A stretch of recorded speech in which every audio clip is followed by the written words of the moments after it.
ولأجل ذلك قامت مؤسسات ومنظمات لتشريع القوانين والأنظمة التي تقنن وتدعو إلى حفظ حقوق الإنسان وكبح جماح منطق القوة ومنع استفحال سيطرة الظالمين واستعباد الشعوب لمصالح وأطماع بدون وجه حق.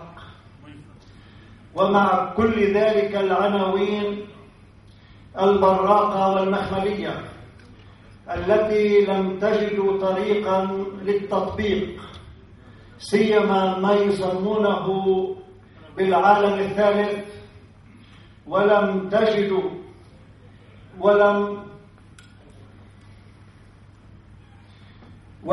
تتعدى الحبر إلا والورق، فهي لا تطبق إلا على الضعفاء. أم أهل النفوذ والقوة فغير مشمولين بذلك، بينما دين الرحمة والرأفة، دين السلام والأمان، سن تلك المبادئ في أكمل صورة وأوسع نطاق، وقدمها للإنسانية منذ قرون، فسبق بها سبقا لا نظير له. وقد طرزت هذه المبادئ كاللؤلؤ المنظوم قولا وفعلا على لسان وأفعال أئمة الهدى عليهم السلام، لخصها ومنهجها حفيد النبوة، لخصها ومنهجها حفيد النبوة الإمام علي بن الحسين السجاد عليه السلام، والذي أقامت مكتبة الشيخ بهاء الدين العاملي العامة بذكرى شهادته ندوة هذه الندوة.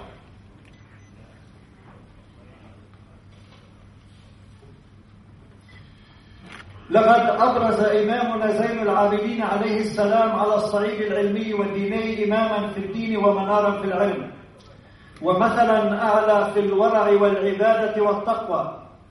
واتجه عليه السلام بعد مصيبة كربلاء إلى أمرين: الأول تحويل الدموع والعواطف إلى قوة منظمة لمحاربة الظالم وبيانة المظلوم، واتجه ثانيا نحو الدعاء، فهو خير وسيلة لأداء رسالته الإصلاحية وإتمام رسالة جده المصطفى وإصلاحات أبيه الشهيد.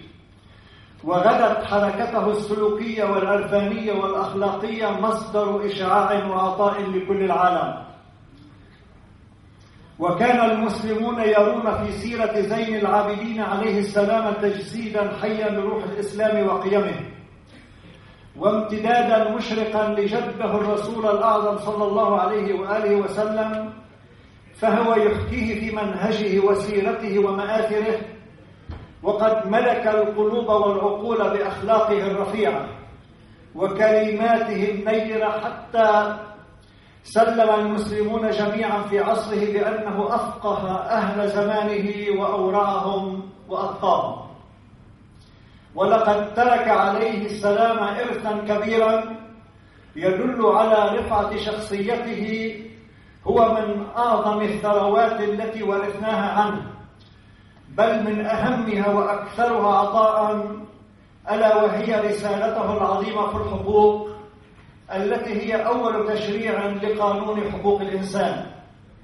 تلك الرسالة التي تهدي للتي هي أقوم في علاقات الناس بعضهم ببعض، أفرادا وجماعات، حكومات وشعوبا، دولا وأجناسا، بعبارات مضيئة وتعابير دقيقة يستثير بها الإمام السجاد ضمير الإنسان، تشمل 51 حقا على الإنسان، ابتداء من حقوق الله تعالى إلى حق نفسه ومحيطه ومجتمعه ودولته وحقوق أهل الأديان الأخرى.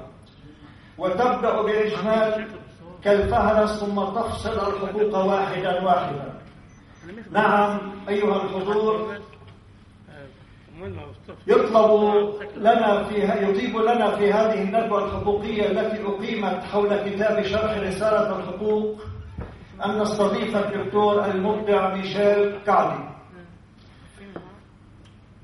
نبذة بسيطة عن حياة الدكتور المحاضر. ولد في بلدة قصايا زحلة سنة 1944 ميلادي. أحرز شهادة الدكتوراه في فقه اللغة العربية وإجازة في الصحافة من جامعة القاهرة.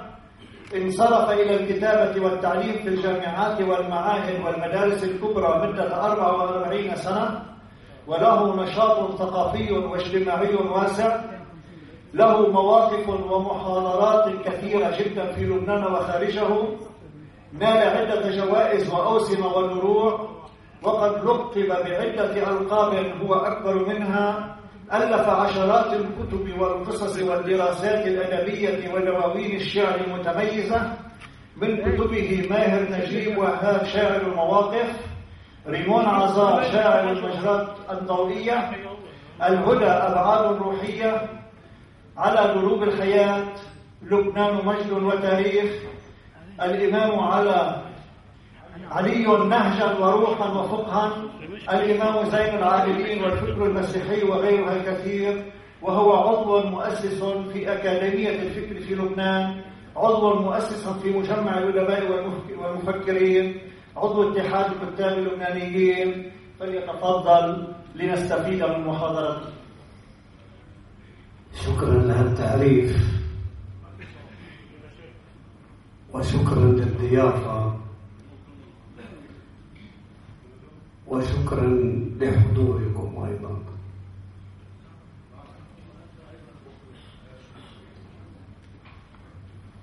من عمل سنة في كتاب ليقرأ 10 دقائق يصعب عليه الكلام.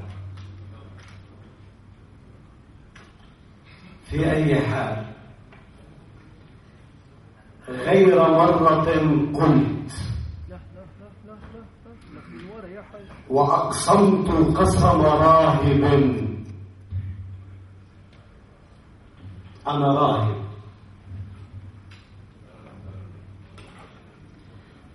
غير مرة قلت وأقسمت قسم راهب أنني قرأت سيرة قديس.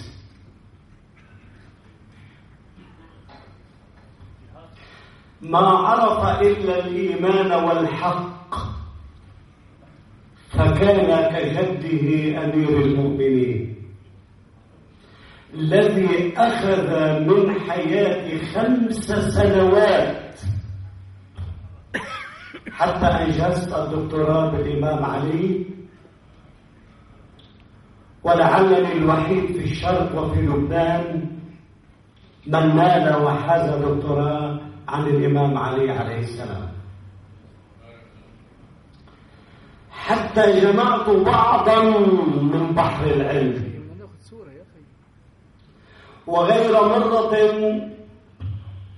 وصفت الإمام زين العابدين بالقدوة، ذلك الإمام الذي أرسم دماكا في عظمة الإسلام ودعائم حقوق البشر، وعلى مبدأ رياحين الإمامة والدين الحنيف أضاء دروب حق الإنسان. رسالة الإمام السجاد الحقوقية هي مدرسة من مدارسه. عندما نقرأ الإمام زين العابدين نقرأ إنسانا أسس لمدارس كثيرة، فرسالة الحقوق هي واحدة من عدة مدارس، أو رسالة من مجموعة تمتاز بمشعب الحق وطريق الهداية. رسالة الحقوق تلك خص بها الإنسان، فاستفادت المجتمعات الإنسانية وأخذ عنها المتعلم والأمي في آن، ورواها الكثير من العلماء، وبخاصة تلميذه أبو حمزة الثمالي والشيخ الصدوق في الخصال والحسن بن علي بن الحسين بن شعب الحراني. راجعوا كتاب الخصال، فلاح السائل تحف العقول. رسالة الحقوق أربت على 50 حقا إنسانيا عاما وخاصا. من هذه الحقوق نأخذ من مين؟ حق الله على العباد، حق النفس، حق اللسان، حق السمع، حق البصر، حق اليدين، حق الصلاة، حق الصوم، حق الصداقة، حق المعلم، حق المالك، حق الرعية، وغير ذلك من الحقوق التي تمت للمجتمع بصرة. وهذه الحقوق وضعتها في رسالة لاهوتية وأنا في دير إكليريكي أحترمه جدا، لأن الفاتيكان يوم كتبت للفاتيكان لأنجز رسالة دكتوراه عن الإمام علي عليه السلام، أتاني الخبر بعد 48 ساعة في زمن كان يبقى 6 أشهر للرد. مثل هذه الحقوق ترتبط ارتباطا وثيقا بالإنسان وحقوقه كلها. فلنأخذ مثالا على ذلك.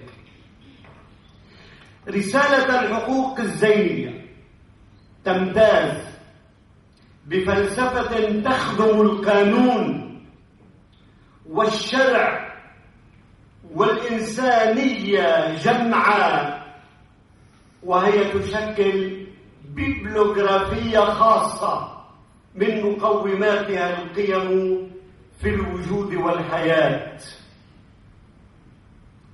وهي أيضا تخدم من يقرأ اللاهوت المسيحي أيضا. يقول: أعلم أن لله عز وجل عليك حقوقا محيطة بك في كل حركة أو منزلة أو جارحة أو آية تصرفت فيها، فأكبر حقوق الله تبارك وتعالى عليك. إذن هي لاهوتية تؤخذ في باب معرفة الله ومعرفة المسيح ومعرفة الأنبياء. راجع الشيخ صدوق الخصال 2565-566. رسالة الحقوق هذه اعتبرها المؤرخون وأهل التقوى ومدارس الحقوق في الدنيا، وبخاصة مدرسة الحقوق الإيطالية ومدرسة بيروت أم الشرائع، وثيقة إصلاحية للإنسان، وهي تصلح لكل زمان، وهي كذلك وثيقة تاريخية وإنسانية، إضافة إلى أنها تحمل فكر الإمام السجاد للأجيال المتحضرة التي يطلب إليها تحقيق العدالة والقوانين المنصفة والمساواة. مش اليوم، لبعد مليون سنة جاي، طالما الإنسان موجود السجاد سيكون مخلوقا قديسا عظيما سيخدم الإنسانية، وقد تكون الإنسانية على أصالتها. وفوق ما ورد من معطيات لرسالة الحقوق، قرأت في مضمونها تعايشا روحيا ما بقدر أحكي عنه أنا، لأنه أنا كتابي الإمام زين العابدين والفكر المسيحي، يعني كل نقطة من نقاط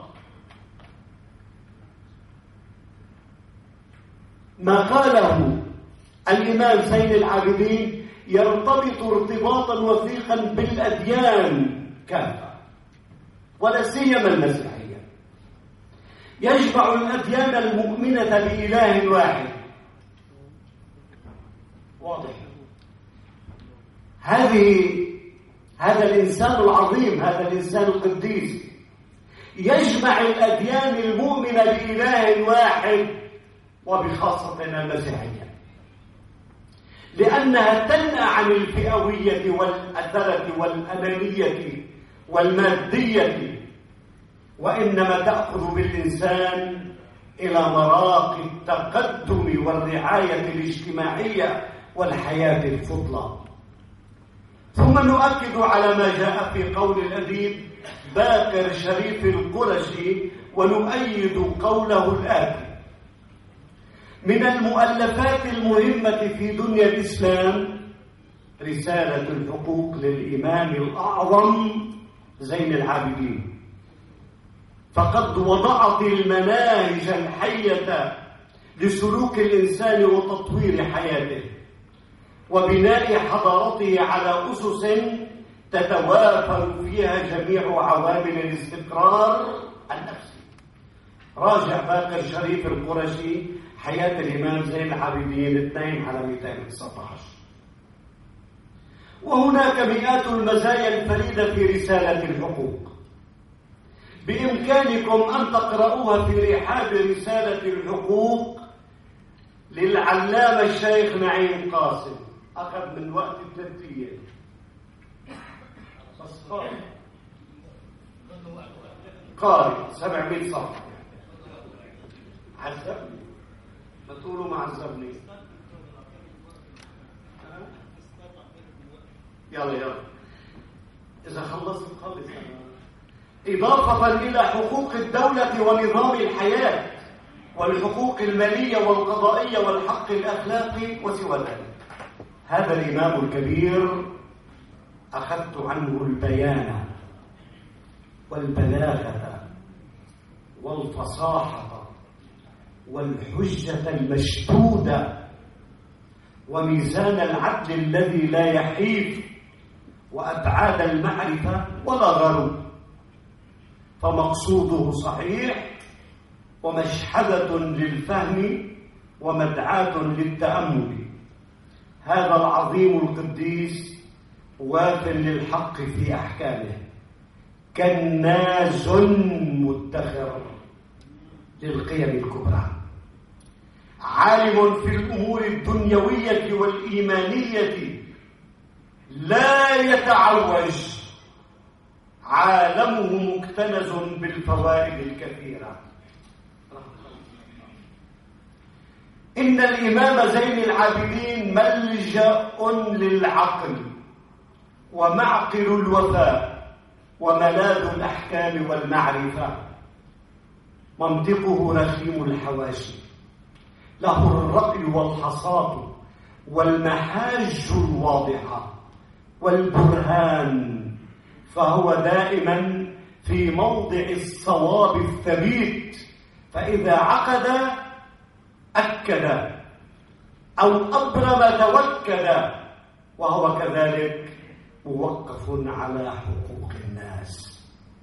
من مهماته أيها الناس أن يحكم بالعدل ويقضي بالصواب، أن يسبر الأقوال ويمتحن غورها، أن يكشف الأقنعة عن المغلق من دون أن يتلوى في مردده أو يتعوج.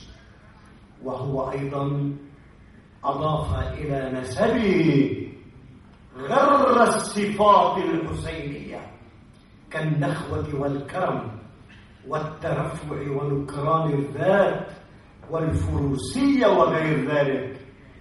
فيا الذي تعاطفت فيك أشرف الأنساب، حسبك من الأرومة الأحمدية وآل البيت وحيدرة، إن روحك ستبقى عاملة في تنمية الفضائل وترسيخ المثالية ومفاهيم المجد والغلبة والشمائل الراقية. وشكرا.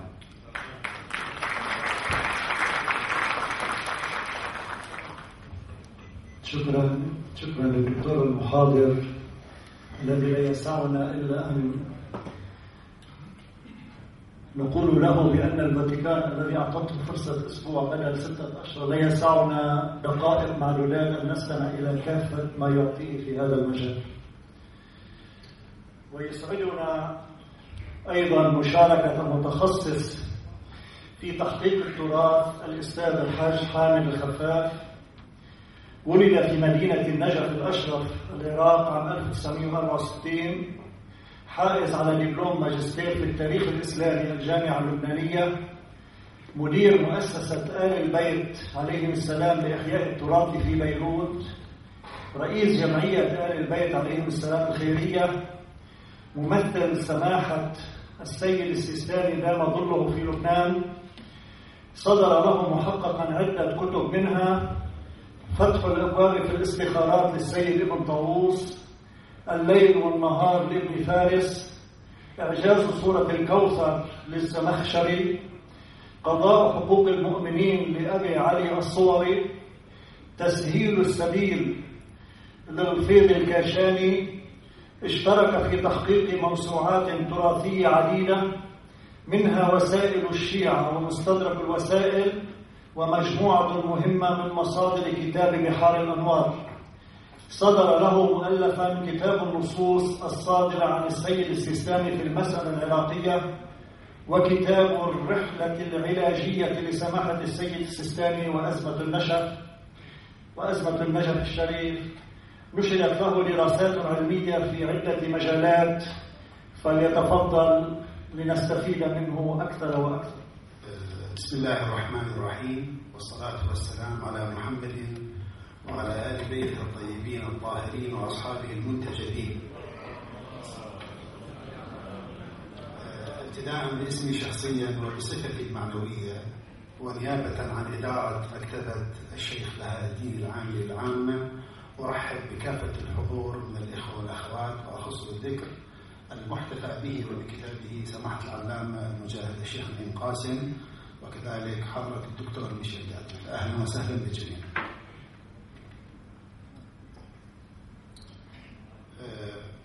رسالة الحقوق هي رواية نسبتها المصادر الحديثية إلى الإمام زين العابدين علي بن الحسين السجاد عليه السلام. رواها عنه أبو حمزة الثمالي، أحد أهم أصحابه، المتوفى سنة 150 الهجرة. وقد وردت الرسالة في مصادر روائية متقدمة، فقد أورده الشيخ الصدوق المتوفى 381 هجرية بطريقين في ثلاثة من كتبه، هي الخصال والأماني ومن لا يحضره الفقيه. والأخير أي من لا يحضره الفقيه يعد من الكتب الأربعة المعتبرة عند الإمامية. وأوردها ابن شعب الحراني، وهو من علماء القرن الرابع الهجري، في كتابه الجليل تحف العقول عن آل الرسول. ونقلها السيد ابن طاووس المتوفى سنة 664 الهجرة في كتابه فلاح السائل، عن كتاب رسائل الأئمة للشيخ الكليني المتوفى سنة 329 هجرية. وكتاب رسائل الأئمة هو من الذخائر النفيسة في التراث الشيعي التي عبثت بها يد الدهر، ففقدت وضاعت بعد القرن السابع الهجري وللأسف. ويرى بعض الفقهاء المعاصرين أن مصدر ابن شعب الحراني فيما أورده في رسالة الحقوق هو كتاب رسائل الأئمة الكليني، لأدلة ذكرها يضيق عنها هذا المقام. طبعا راجع السيد محمد السيستاني بحوث في شرح مناسك الحج الجزء الرابع صفحة 490. كما روى الرسالة النجاشي في رجاله بإسناده إلى الإمام زين العابدين عليه السلام. ورغم أهمية رسالة الحقوق ومضامينها العالية التي اعتبرت من أهم الأدلة على نسبتها للإمام السجاد عليه السلام، إلا أنها لم تحظى بشروح عند المتقدمين من علمائنا، وإنما اقتصرت على شروح قليلة في العقود المتأخرة، ومنها شرح سماحة الشيخ نعيم قاسم الذي أسماه في رحاب رسالة الحقوق. والحقيقة أن الشروح على الكتب هي من أجل أنواع التأليف وأكثرها نفعا، وعلى هذا درج كبار علمائنا عبر القرون في شروحهم لكتب فقهية وأصولية وأدبية وأخلاقية وغيرها. وقد عد حاجي خليفة في كتابه كشف الظنون عن أسامي الكتب والفنون الشروح، أي عد الشروح في القسم الثالث من التأليف، حيث قال: ثم إن التأليف على 7 أقسام لا يؤلف عالم عاقل إلا فيها، وهي السبع: إما شيء لم يسبق إليه فيخترعه، أو شيء ناقص يتممه، أو شيء مغلق فيشرحه وهو القسم الثالث، أو شيء طويل يختصره دون أن يخل بشيء من معانيه، أو شيء متفرق يجمعه، أو شيء مختلط يرتبه، أو شيء أخطأ فيه مصنفه فيصلحه. طبعا كشف الظنون جزء 1 صفحة 48. ومن هنا يتبين أهمية ما قام به سماحة الشيخ من شرح لرسالة الحقوق، وأن عمله يعد في صميم العمل التأليفي، فجزاه الله خير الجزاء. وقد اعتمد أغلب المؤلفين المعاصرين ومنهم سماحة الشيخ نعيم في كتابه موضوع الندوة على نص رسالة الحقوق الوارد في كتاب تحف العقول، لأنه الأوفى والأجمع والأكثر تفصيلا. وبسبب غياب طبعة مستقلة محققة لرسالة الحقوق تعتمد نصا مصححا بعد مقارنة عبارات المرويات المختلفة، ولو توفرت هكذا نسخة يد الشيخ المؤلف لأعانته بشكل كبير على شرف العبارة الصحيحة. وسأذكر بعض الأمثلة بما يسمح به الوقت لاختلاف المرويات بما يؤثر على النص تأثيرا مباشرا ويؤثر بالنتيجة على شرح هذه المفردات والجمل، لأن المؤلف ملزم ومقيد بشرح ما هو متوفر بين يديه. المثال الأول: اقتصرت رواية تحف العقول في حقوق الأفعال على حق الصلاة وحق الصوم وحق الصدقة وحق الهدي، بينما ورد في رواية الشيخ الصدوق إضافة حق الحج، حيث قال: وحق الحج أن تعلم أنه وفادة إلى ربك وفرار إليه من ذنوبك وفيه قبول توبتك وقضاء الفرض الذي أوجبه الله عليه. ويرى بعض المحققين المعاصرين ضرورة وجود حق الحج لأنه من فروع الدين المهمة، ولأن الشيخ الصدوق أورد رسالة الحقوق في ملحقات كتاب الحج، فلا ريب في لزوم وجود ارتباط بينها وبين الحج ولو بهذا المقدار. وبما أن حق الحج لم يرد في رواية تحف العقول فهو لم يرد أيضا في شرح سماحة الشيخ. المثال الثاني: ورد في رواية تحف العقول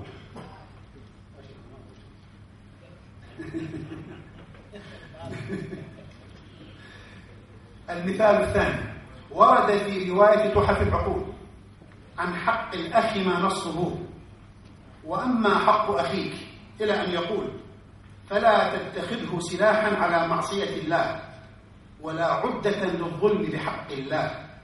وقد شرحت على هذا الأساس، يعني شرحت العبارة على هذا الأساس.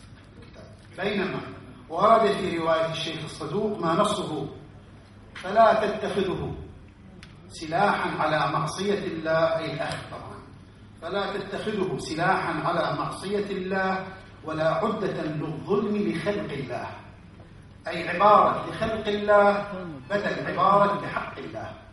ولا شك أن عبارة رواية الصدوق أكثر دقة وتتماشى مع سياق المتن، ولا تقتضي تكرار المعنى مثل عبارة رواية تحف العقول. المثال الثالث: ورد في رواية تحف العقول ورواية الصدوق، هنا اشتركا معا في حق الجار ما نصه: وأما حق الجار، إلى أن يقول: ترد عنه لسان الشتيمة وتبطل فيه كيد حامل النصيحة وتعاشره معاشرة كريمة. وقد شرح سماحة الشيخ حفظه الله عبارة وتبطل فيه كيد حامل النصيحة قائلا: فلا ترضى أن تكون النصيحة سببا للكيد والضرر والأذية. وقد ذهب بعض المحققين المعاصرين إلى أن الأنسب أن تكون كلمة النميمة بدلا من النصيحة، لأنها أنسب بما قبلها وبما بعدها سجعا: شتيمة، نميمة، كريمة. ولأن حامل النصيحة لا كيد له ظاهرا. والحقيقة أن الصحيح ما قام به سماحة الشيخ من التقيد بالنص في هذا المورد، لأن كلمة النصيحة وردت في روايتي تحف العقول والصدوق معا، ولا يمكن تثبيت كلمة النميمة في المتن واعتمادها إلا إذا وجدنا مؤيدا لها في نصوص روائية أخرى. ولكن كان يمكن للمؤلف الإشارة لما ذكرته أعلاه في الهامش لو توفرت بين يديه نسخة محققة. المثال الرابع: ورد في حق المدعي: وأما حق الخصم المدعي عليك، إلى أن يقول: وإن كان ما يدعيه باطلا رفقت به وروعته وناشدته بدينه. وقد شرح سماحة الشيخ كلمة وروعته أي أفزعه بالحساب العسير يوم القيامة وبالابتلاء الصعب في الدنيا، في حين أن الأنسب للمقام ما ورد في بعض النسخ وهو كلمة وردعته أي منعته، إذ لا معنى للترويع مع وجود عبارة ورفقت به، يعني ورفقت به وروعته ما تركب، إذ لا معنى للترويع مع وجود عبارة ورفقت به، لأن الترويع والرفق لا يجتمعان. وقد وردت الكلمة في نسخ أخرى وورعته أي دعوته إلى الورع، وكلاهما أنسب من كلمة وروعته. إن ما تقدم يؤكد ضرورة تحقيق النصوص التراثية وفق المنهج العلمي المتعارف عليه قبل بدء الاستفادة منها، وهي مهمة المحققين، لأن المؤلف أي مؤلف يتعاطى ويشرح النص المتوفر بين يديه، ولدينا شواهد كثيرة في هذا المضمار لكبار العلماء والفقهاء الذين شرحوا نصوصا تراثية غير مصححة فحدث ما أشرنا إليه. طبعا ناوي أذكر مثال لن أذكره احتراما للوقت واختصارا له. الفكرة أنه عندما حققنا كتاب جامع المقاصد في شرح القواعد للمحقق الكرخي وهو مؤلف عظيم، ثبت لدينا أن النسخة التي كانت بين يديه من كتاب قواعد الأحكام لم تكن صحيحة، فكان يفسر بعض العبارات ويشرحها بشكل أو بآخر، ولكن عندما عثرنا على نسخة صحيحة من قواعد الأحكام وضعناها في المتن تبين أن العبارات التي احتمل صحتها أو عدم صحتها المحققة هي موجودة في النسخة الصحيحة، فمن هنا أهمية أن تكون النسخة المشروحة صحيحة. هذا الموضوع يجعلنا نتساءل: ما هي مهمة المحقق في التراث؟ وما هي مهمة المؤلف؟ وما هي نسبة التلازم بينهما؟ وللإجابة على هذه الأسئلة نقول إن مهمة المحقق أن يبذل قصارى جهده كي يقدم النص التراثي أقرب ما يكون لما تركه مؤلفه في القرون السابقة، صحيحا منقحا من خلال اختيار النسخة الأفضل، النسخة المخطوطة الأفضل، ومقابلتها مع النسخ الأخرى، وعرض نصوصها على المصادر، وتقويم النص وضبطه إلى آخره من مراحل منهج التحقيق. أما مهمة المؤلف فهي أن يجعل هذا النص التراثي القديم يتكلم بلغة العصر الحديث من خلال شرحه وتوضيحه والاستنباط منه وعرضه بصورة مفهومة سهلة. إن منهجي التحقيق والتأليف منهجان مستقلان تماما، لكل واحد منهما أساليبه وطرقه وأصوله، وما لم يتكاملا لا نستطيع الوصول إلى غاية المثلى في عرض تراثنا العظيم. إن تحقيق التراث المخطوط ونشره أمر مهم وضروري، إذ أنه الخزان الكبير للمعرفة الأصيلة، ولكن ذلك ليس كافيا وحده. المطلوب أن نسير هذا التراث المحقق ليغزو مادة يستفيد منها الناس على مختلف طبقاتهم ومستوياتهم، وهذه هي مهمة المؤلف. وهذا بالضبط ما قام به سماحة الشيخ نعيم قاسم في شرحه لرسالة الحقوق، وهو قدم نص رسالة الحقوق المنسوبة للإمام زين العابدين عليه السلام واضحة ومبسطة للشباب كما أشار في مقدمته، وهذا ما يحتاجه مجتمعنا. ولا أبالغ إن قلت أننا بحاجة ماسة إلى شروح للصحيفة السجادية ورسالة الحقوق للأطفال، ولتكن شروحا مصورة، ولليافعين وللشباب وللكهول، وصولا إلى شروح نخبوية. وهذا ينطبق على مجمل تراث مدرسة أهل البيت عليه السلام. السلام عليك سيدي ومولاي يا زين العابدين، سلام عليك أسير العداة، سلام عليك رهين الكدر، أسير يطوف به آسروه فيترك في كل شبر أثر، ولم أر من قبله فارسا بركب السبايا غزا وانتصر. أقول كلامي هذا وأستغفر الله لي ولكم، وآخر دعواي الحمد لله رب العالمين. شكرا للمحاضرة الدكتور حامد الخطاب أمير الأدب محاضرته تحت عنوان نظرة تراثية على رسالة الحقوق، والتي أضافها على عدة مشاركات في مؤتمرات علمية في لبنان والخارج. والآن مع مجاهد يعني مهما عبرنا عن مكانته وشخصه ووجوده وعطائه وعلمه وكفاحه لا نستطيع أن نعطي أو نفيه ما هو به. علامة مجاهد، وهو من الأعلام الكبار. يكفي أن يكون مجاهدا، ويكفي أن يكون من قيادات حزب الله ونائبا عاما لأمين عام حزب الله عنيت به سماحة العلامة المجاهد الشيخ نعيم قاسم. ولا بد من إعطاء نبذة عن حياته، فليسمح لنا إن تكلمنا عن ما نستطيع أن نتكلم عنه ونغوص أكثر في كتاباته لنستفيد أكثر، خاصة وأنه من تخصص الكيميائي، والكيمياء عادة كلما أخذت تفاعلا كلما استفدت منها علما. سماحة الشيخ نعيم قاسم من مواليد عام 1953 خرفيل جنوب لبنان. لم تشغله دراسته الحوزوية التي تلقاها على يد كبار العلماء في لبنان، ودراسته الأكاديمية في الكيمياء، حيث حصل على الليسانس في الكيمياء من الجامعة اللبنانية. لم تشغله من متابعة الشؤون العامة التي جبلت بها شخصيته، فقد شارك بفعالية في تأسيس الاتحاد اللبناني للطلبة المسلمين، وعمل مع الإمام الصدر الإمام المغير موسى الصدر في بداية تأسيس حركة المحرومين، وساهم في تأسيس حزب الله.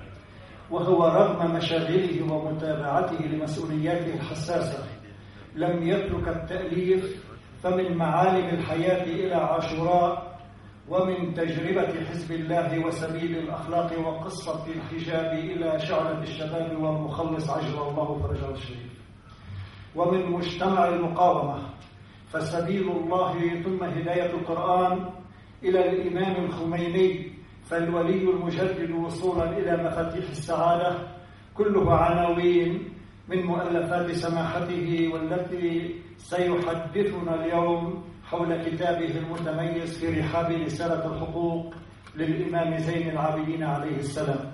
بسم الله الرحمن الرحيم، والحمد لله رب العالمين، والصلاة والسلام على أشرف الخلق مولانا وحبيبنا وقائدنا أبي القاسم محمد وعلى آل بيته الطيبين الطاهرين وصحبه الأبرار المنتجبين. السلام عليكم أيها السادة العلماء، أيها الإخوة والأخوات، ورحمة الله وبركاته. في البداية كل الشكر لإدارة مكتبة الشهيد العاملي على هذا الجهد القيم الذي جمع نخبة من المفكرين والمثقفين الذين يتصدون للشأن العام. كما الشكر لمجمع الإمام الصادق عليه السلام على رعايته لإحياء التراث الإسلامي والتدقيق في معالمه وخطواته ونتائجه. سأتحدث قليلا عن الإمام زين العابدين سلام الله تعالى عليه من خلال رسالة الحقوق، وهي الرسالة التي اشتهر بها ولكنها ليست مشهورة بالقدر الكافي في أوساطنا، وهذا بسبب النقص والضعف والتقصير في محاولة وضع هذه الرسالة بمتناول أيدي الناس.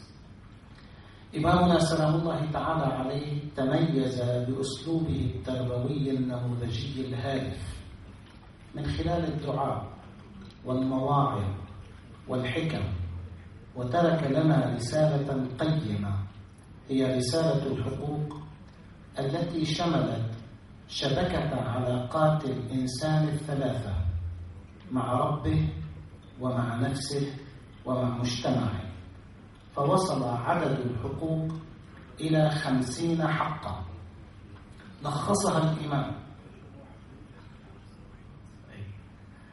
عندي جواب على حق الحج. فوصل عدد الحقوق إلى 50 حقا لخصها الإمام عليه السلام في مقدمة رسالته بتعدادها، مبينا الصلة فيما بينها، بحيث تبدأ من الحق الأول وهو حق الله تعالى وتصل إلى الحق الأخير، وكأنك أمام شجرة تتدلى أغصانها وتتواصل فيما بينها لتصمم حركة الإنسان في حياته ومجتمعه بشكل متكامل بأبعاده الثلاثة في علاقته مع ربه ومع نفسه ومجتمعه. ثم فصل كل حق من الحقوق موضحا فيها أبرز معالم الحق المقصود، فنتج عن ذلك دستور في تنظيم العلاقات الاجتماعية على هدي الإسلام يحفظ حقوق الفرد ويرشده إلى كيفية حفظ حقوق الآخرين بما يحقق له إنسانيته وسعادته في الدنيا وثوابه في الآخرة. كتب الإمام زين العابدين سلام الله تعالى عليه إطلالة موجزة لا تتجاوز الصفحتين، شرح فيها المدخل إلى الحقوق 50، ثم بعد ذلك عندما فصل في كل حق من الحقوق وضع القواعد العامة التي يمكننا من خلالها أن نستخلص الهدف الذي أراده. أحببت أن أتناول جزءا من المقدمة من أجل أن أوضح الصورة بالتطبيق العملي. قال الإمام سلام الله تعالى عليه: اعلم رحمك الله أن لله عليك حقوقا محيطة بك في كل حركة تحركتها أو سكنة سكنتها أو منزلة نزلتها أو جارحة قلبتها أو آلة تصرفت بها، بعضها أكبر من بعض. وأكبر حقوق الله تعالى عليك ما أوجده لنفسه تبارك وتعالى من حقه الذي هو أصل الحقوق، هذا أول حق. ثم أوجبه عليك لنفسك، هذا الثاني، من قرنك إلى قدمك على اختلاف الجوارح، توزيع. فجعل لبصرك عليك حقا، ولسمعك عليك حقا، ولسانك عليك حقا، وليدك عليك حقا، ولرجلك عليك حقا، ولبطنك عليك حقا، ولفرجك عليك حقا. فهذه الجوارح السبع التي تكون بها الأفعال، أنا أسمي الجوارح السبع نوافذ الإنسان إلى الدنيا، بحيث يلتقط منها ثم تتوزع إلى الحقوق والأعمال المختلفة. ثم جعل عز وجل لأفعالك عليك حقوقا، لأن الجوارح هي التي تؤدي إلى الأفعال. ثم جعل لأفعالك عليك حقوقا، فجعل لصلاتك عليك حقا، ولصومك عليك حقا، ولصدقتك عليك حقا، ولهديك عليك حقا، ولأفعالك عليك حقا. وكتب هذه الأمور منسجمة مع هذا التناغم، ثم انتقل بعد ذلك إلى حقوق الآخرين. يعني هنا كان يتحدث عن حق الإنسان، حقه في الجوارح وحقه في الأفعال التي هي من مختصاته. ثم تخرج الحقوق منك إلى غيرك من ذوي الحقوق الواجبة عليك، وأوجبها عليك حقوق أئمتك، ثم حقوق رعيتك، ثم حقوق رحمك، وهذا يتشعب منها حقوق. تسلسل الذي قدمه الإمام سلام الله تعالى عليه في المقدمة واللي سميتها شجرة توضح كيف تترابط الأمور مع بعضها، وكيف تبدأ من الله إلى النفس ثم تخرج إلى الناس. أعتقد أن الإمام سلام الله عليه أراد أن يبين ويبوب ويمنهج الفكر الإسلامي ليقدمه في مجالاته التربوية المختلفة خاليا من الشوائب، ومنسقا بطريقة تصل معها إلى كل الأطراف ووسط كل الجماعات الموجودة في المجتمع الإسلامي. لعلنا نفهم من الدعاء عند الإمام زين العابدين عليه السلام اعتراضا على السلطان بطريقة الدعاء كما هو ديدن أغلب المفسرين، لكني لا أفهم من رسالة الحقوق طريقة اعتراضية، إنما فهمت منها تنسيقا وتبويبا لتسهيل تناولها من قبل المسلمين ومن يأتي من بعدهم لمعرفة الضوابط العامة لقواعد الإسلام في العلاقات مع الله والنفس والمجتمع. وفي كل الأحوال تميز الإمام زين العابدين سلام الله تعالى عليه بأدائه التربوي والتوجيهي، وكانت هذه الرسالة رسالة الحقوق هي الرسالة المميزة والواضحة.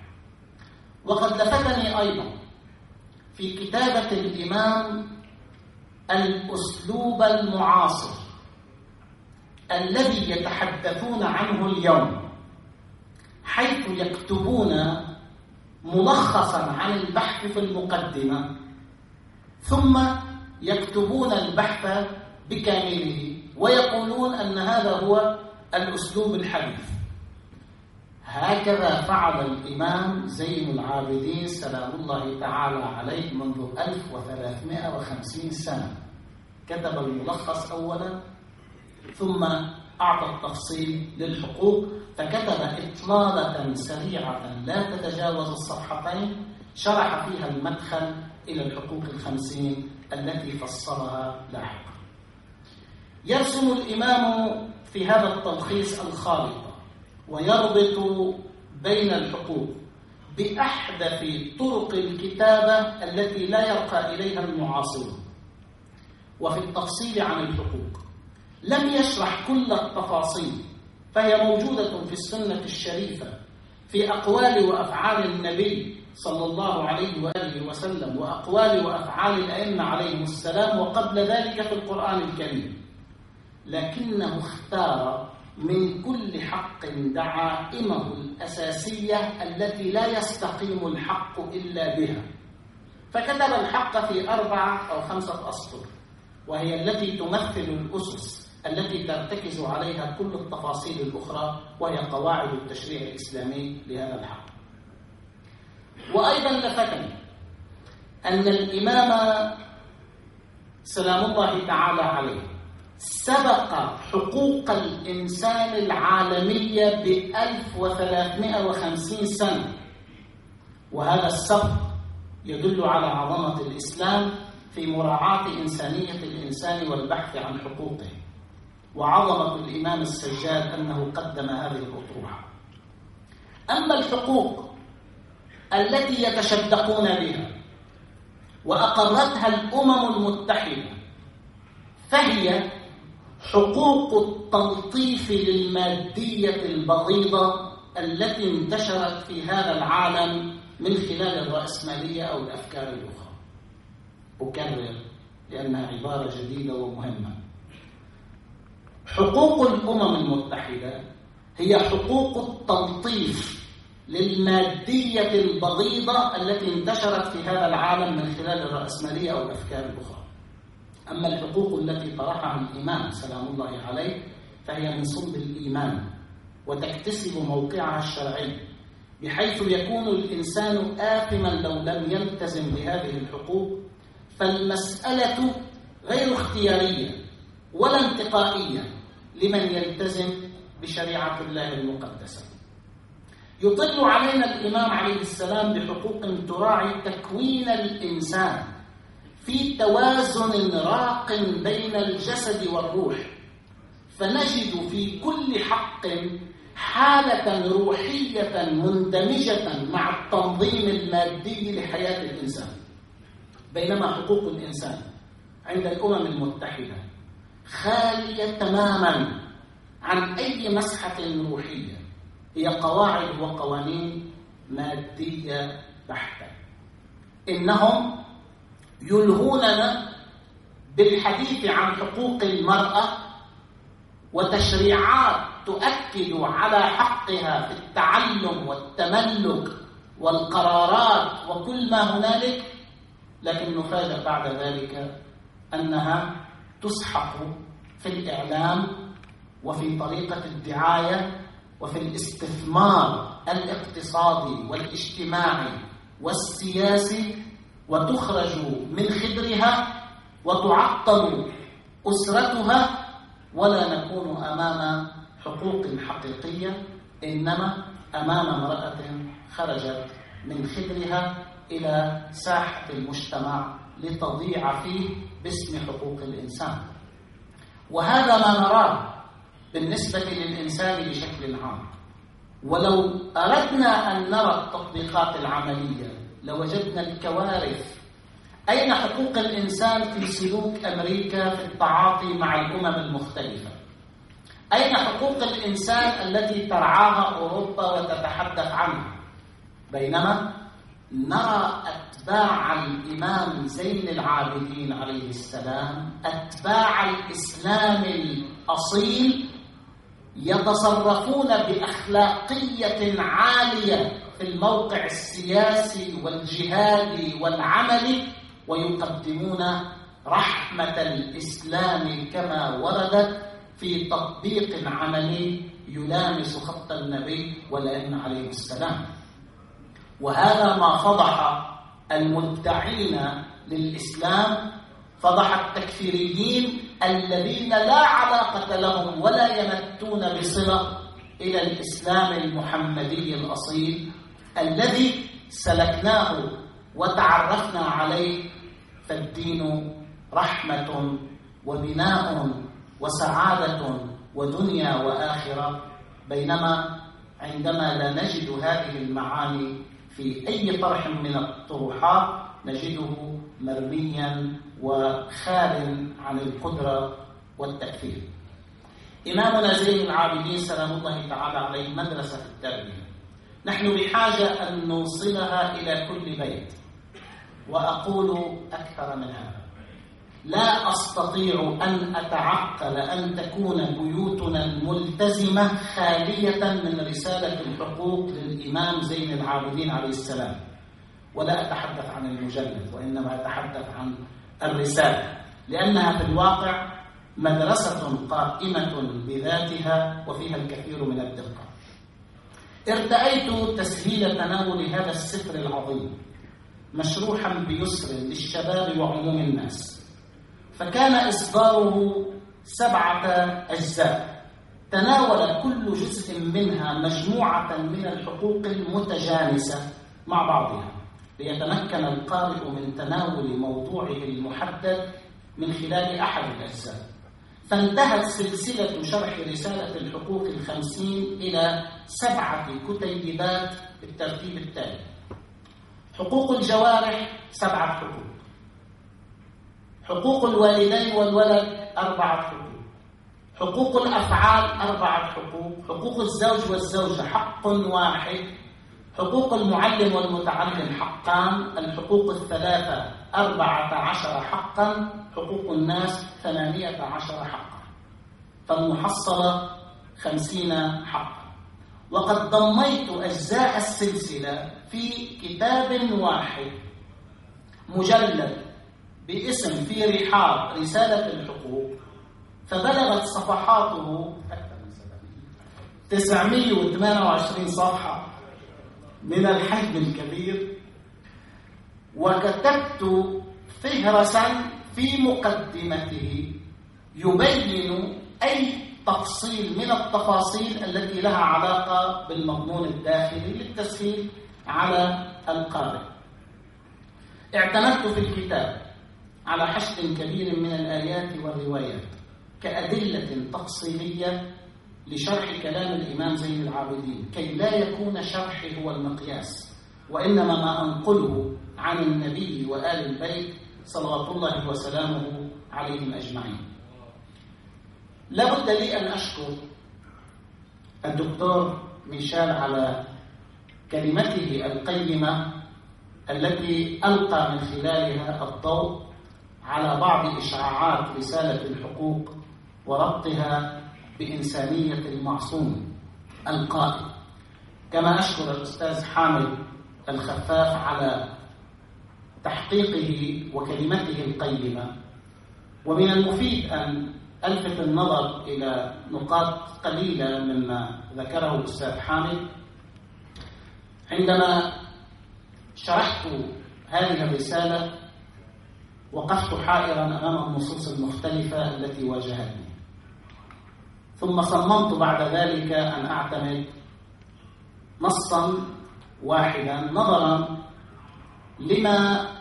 لنص هذا النص من أهمية، ولأنه اعتمد في الكثير من النصوص التي أخذت عنه فيما بعد. وهذا التدقيق جيد عندما تصدر رسالة منقحة يمكن أن يتم الاعتماد عليها.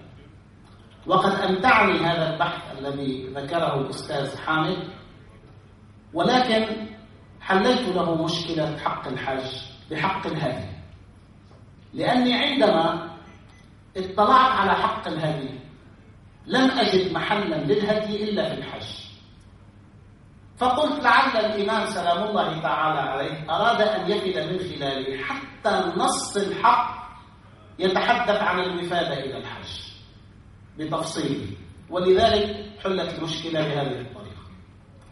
أما الكلمات الأخرى التي وردت هي في الحقيقة تتحمل التصحيح وأن تكون مصححة من خلال النقل، ولكن حتى لو بقيت بالنص الأصلي الموجود فهي تتحمل.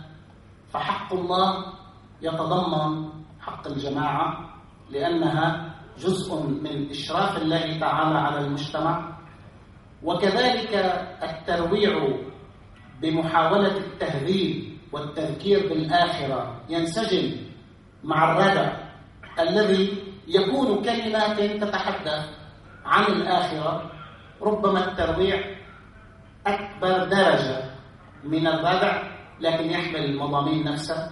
في كل الأحوال النص الذي اعتمدنا عليه هو نص معقول ومتين، وعلى الأقل في أغلبيته يعبر عما أراده الإمام زين العابدين سلام الله تعالى عليه. من هنا أهمية تحف العقول في نصوص أخرى أيضا أوردها في مسائل وروايات أخرى، وقد اعتمدت على هذا النص بعد تأمل كثير.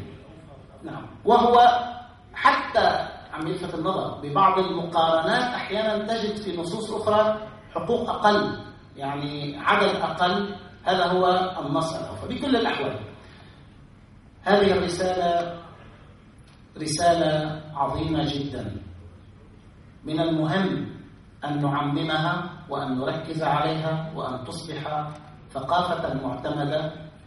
وأختم بأن اسمها رسالة الحقوق، وقد اعتدنا على المستوى الشرعي أن نتحدث عن الواجبات، وهنا يتحدث عن حقوق وليس عن واجبات، لينقلنا من إطار الإلزام بالواجب إلى إطار التطوع لإعطاء الحق. فإعطاء الحق ألطف بكثير من الإلزام بأداء الواجب، وهذا هو ديدن الشريعة المقدسة. والسلام عليكم ورحمة الله. نشكر من شاركنا، ونشكر هذا المكان الذي جمع، ونشكر المحاضرين جميعا لأنه استفدنا أكثر وأكثر، وشكرا للجميع.